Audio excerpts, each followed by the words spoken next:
বিশ্বনবীর এই কথা শোনার পরে এক আনসারী সাহাবী সাইয়েদনা উমাইর ইবনুল হুমাম রাদিয়াল্লাহু তাআলা আনহু খেজুর খাচ্ছিলেন। তিনি বিশ্বনবীর দিকে তাকিয়ে কথা শুনছেন আর খেজুর খাচ্ছেন।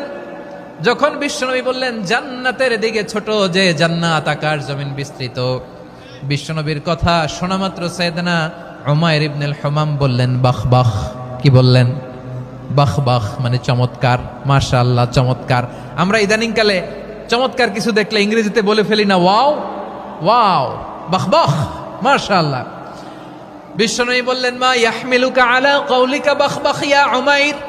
ও উমাইর, আমার এই কথা শুনে তুমি কেন বললা বাহ বাহ, চমৎকার চমৎকার কেন বললা?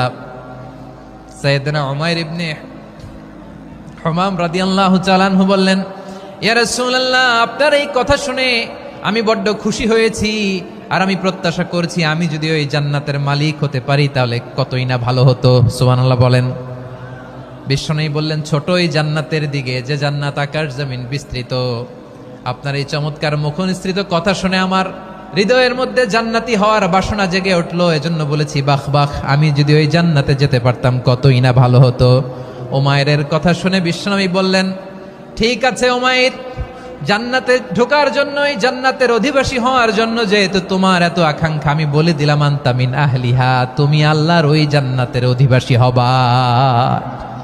যাও উমাইর, তুমি ওই জান্নাতের অধিবাসী, ওই জান্নাতে তুমি ঢুকবা, তুমি জান্নাতি।